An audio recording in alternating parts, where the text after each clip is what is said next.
दोस्तों आपको समझना होगा कि जो लोग आपको लुभावने वादे देकर बरगला फुसला रहे हैं, जो लोग आपको वो सारी सुख सुविधाएं दे रहे हैं जो शायद बहुजन राजनीति एक्टिवेट ना होने से पहले नहीं देते थे, आज वो सारी चीजें आपको मिल रही है। मोहन भागवत का एक बयान आया है कि मंदिरों से एससी एसटी वाले लोगों को जाने से अब कोई नहीं रोकेगा। मोहन भागवत का ये बड़ा बयान है। आप कल्पना नहीं कर सकते प्लान क्या बन रहा है।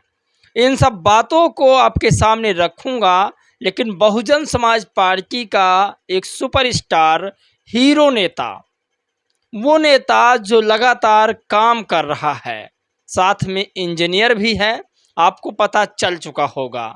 सुपरस्टार नेता रामजी गौतम दो ऐसे महत्वपूर्ण कामों को आज निपटाए हैं जिसकी आप कल्पना नहीं कर सकते, बिना हल्ला गिदिर के।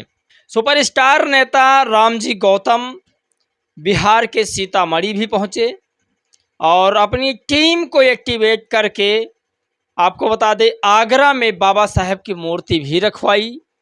और ऐसे कई आज मामले हुए हैं जिनको उन्होंने उठाया है। मैं फिर कह रहा हूं, बहुजन राजनीति कमजोर होने का मतलब सबसे पहले दलित समाज की पिटाई, उसके बाद पिछड़े समाज की पिटाई। जैसे पहले हुआ आरक्षण वर्गीकरण दलितों का, उसके बाद फिर पिछड़ों का होगा। ये बिल्कुल सत्यता है और सत्य है। आप कल्पना नहीं कर सकते, जब आरक्षण का मामला सामने आया तब बहुत सारे ओबीसी, बहुत सारे एससी भाइयों ने नहीं कुछ कहा। उसका ये नतीजा हुआ था कि ईडब्ल्यूएस लागू हो गया था।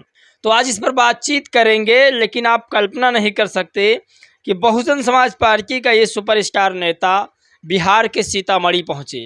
अब पहुंचने के पीछे का कारण क्या है, पहले आप ये समझिए। दरअसल आपको बता दें कि भले ही मोदी जी की सरकार, एनडीए की सरकार जय भीम करती हो, जगह जगह स्टेचू बनवाती हो, मैंने पहले भी कहा कि वो सारी सुख सुविधाएं आपको देती है सरकार जिसकी आप कल्पना नहीं कर सकते।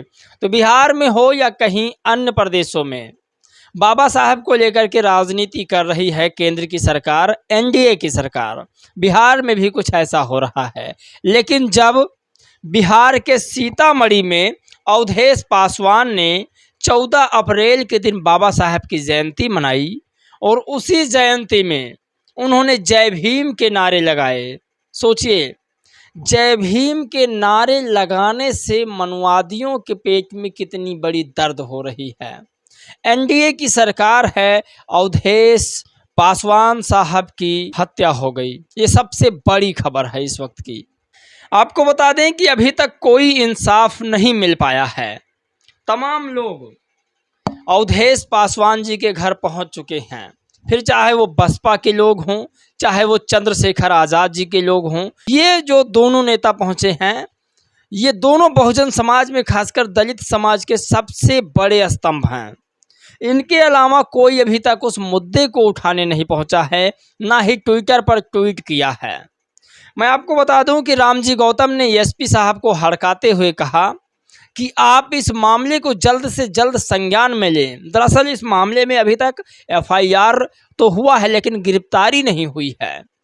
सोचिए, इतना बड़ा मुद्दा है, जबकि एक वर्तमान सांसद और एक वर्तमान राज्यसभा सांसद ने इस मुद्दे को उठाया है। सुपरस्टार मैंने इसलिए कहा क्योंकि जिस तरह से चंद्रशेखर आज़ाद सड़कों और सदनों में बोलते हैं, रामजी गौतम ठीक उससे बेहतर बोलते हैं। मैं नहीं कहूँगा, क्योंकि उनके पास अनुभव ज़्यादा है, चंद्रशेखर के पास अभी सीखने का समय है। तो सुपरस्टार हैं, बहुजन समाज के नेता हैं, और इस नेता ने एनडीए सरकार की नींव हिला दी है बिहार में।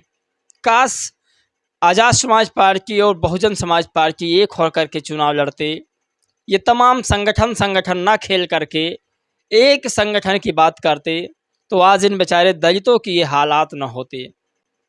तमाम संगठन लोग खेल रहे हैं, तमाम पार्टी लोग खेल रहे हैं, लेकिन आज उनके पार्टी खेलने से दलित बहुजनों का क्या हाल है, ये किसी से छुपा नहीं है। आगरा की घटना हो या फिर सीतामढ़ी की घटना हो, हरियाणा की घटना हो, चाहे जहाँ की आप ले लें, दलितों पर अत्याचार बढ़ता ही रहा है। तो तमाम लोग इस मामले में इन्वॉल्व हैं, जैसे कन्हई सिंह हैं, उनके तमाम साथी हैं, अभी तक गिरफ्तार नहीं हुए हैं। यूपी वैसे बदनाम है कि योगी आदित्यनाथ ठाकुरों की सरकार चला रहे हैं, जबकि इनका दबंगई हर जगह पर है, चाहे बिहार हो, यूपी हो, हरियाणा हो, मध्य प्रदेश हो, हर जगह इन्हीं लोगों की दबंगई है। आप कल्पना नहीं कर सकते। जब वोट देने की बात आती है तब आप लोग मुंह में दही जमाते हैं और हाथों में ग्लव्स पहन लेते हैं। इसे आपको उतारना होगा, मुंह से दही निकालना होगा। आपको अपने आज़ादी के लिए सही चुनाव करना होगा। आपका साथी, आपका बहुजन नेता कौन है? कौन मूर्तियां टूटने पर पहुंचता है? कौन दलितों की पिटाई पर पहुंचता है? कौन बहुजनों की पिटाई पर पहुंचता है? कौन आपकी आवाज़ संसद में उठाया, कौन संसद में उठा रहा है? ये सब आपको समझना होगा। आपको बता दें कि अब संगठन भी आपको नहीं खेलना होगा बहुजन समाज के नेताओं, वरना जनता समझदार है, समझ चुकी है अब उसे क्या करना है। सबसे बड़ी खबर है, अब आपको बता दें कि बीजेपी सरकार है हरियाणा में, एनडीए की सरकार बिहार में, बीजेपी की सरकार हरियाणा में। आगरा की घटना भी बताऊंगा, यूपी की बीजेपी की यूपी में भी सरकार है, तो इसे आपको समझना होगा। बीजेपी सरकार है हरियाणा में। हरियाणा से सबसे बड़ी खबर सामने आ रही है। नितिन राजपूत ने एक वाल्मीकि परिवार के शादी में पहुंच करके, यानी कि जिसे गांव में भंगी कहा जाता है, जब आरक्षण वर्गीकरण हुआ तब बीजेपी के साथ सबसे ज़्यादा किसी समुदाय ने साथ दिया तो वाल्मीकि समुदाय था। इन्हें लगा कि बीजेपी हमारे लिए सब कुछ है, लेकिन ये शायद भूल जाते हैं कि आप दलित हैं और आप लोगों के गाली में आते हैं, थाली में नहीं आते हैं। आपको समझना होगा इस बात को। हरियाणा में बीजेपी की सरकार है, नायब सिंह सैनी वहाँ के मुख्यमंत्री हैं बीजेपी से। हरियाणा में यह घटना सबसे ज़्यादा तार तार करने वाली है। वाल्मीकि समुदाय की एक लड़की की शादी में कुछ गुंडे पहुंचते हैं, नितिन राजपूत जैसे गुंडे पहुंचते हैं, और उस शादी में पहुंच करके जो तंबू लगा होता है, जो टेंट लगा होता है, उस टेंट को जला देते हैं और कहते हैं यहाँ ये शादी नहीं हो सकती। दिल्ली में तो वाल्मीकि समाज यानी दलित समाज के शमशान घाट को भी अलग बनाया गया है। वहाँ ठाकुरों और क्षत्रिय और सवर्णों की जगह लेकर आप नहीं जा सकते अपने घर के शव को।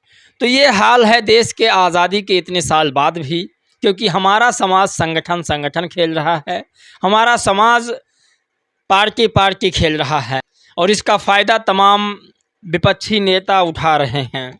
मामला दरअसल आपको बता दें कि यह मामला हरियाणा के जिला गुरुग्राम के गांव खांडसा की घटना है। इसे चंद्रशेखर आज़ाद ने भी उठाया है और बहुजन समाज पार्टी के नेताओं ने भी उठाया है। मैं फिर कह रहा हूं कि बहुजन समाज के नेता कुछ बोलते हैं, लेकिन जो संगठन और पार्टी खेलते हैं, इसकी वजह से बहुजन समाज के लोग इधर उधर भटक जाते हैं। आगरा में कल क्या हुआ और उसको लेकर के बसपा वालों ने क्या किया है, आपको समझना होगा। बसपा ने गांव के लोगों के साथ मिलकर एक बड़ी उपलब्धि हासिल की है जो अतुलनीय है। पूरा मामला ये है कि आगरा जिले का है, फतेहपुर सिकरी विधानसभा का है। गांव नगर सिकरी 4 हिस्सों में बाबा साहेब की प्रतिमा को खंडित किया गया था और इसकी सूचना मिलते ही बसपा की पूरी टीम आगरा पहुंची और बाबा साहेब की प्रतिमा उससे 2 गुना रखी गई। ये है बीएसपी और बहुजन समाज के लोगों के पावर। अगर मैं फिर कह रहा हूँ संगठन ना होता, पार्टी ना होती तो कुछ भी हो सकता था, लेकिन एक सीरीज चला आया है कि पहले बाबा साहब ने आरपीआई बनाई, मानवर साहब ने बसपा बनाई, चंद्रशेखर आज़ाद ने आज़ाद समाज पार्टी बनाई। इस पर भी आप लोग कुछ अपनी राय प्रतिक्रिया दीजिएगा, क्योंकि इन तमाम लोगों ने जिस तरह से दलितों पिछड़ों के ऊपर अत्याचार किया है, वाल्मीकि समुदाय के ऊपर अत्याचार किया है, ये बर्दाश्त करने योग्य तो बिल्कुल नहीं है। प्रशासन से मैं मांग करता हूं कि दोषियों के खिलाफ सख्त कार्रवाई होनी चाहिए। बाकी आप क्या चाहते हैं? जय भीम, नमो बुद्धाय।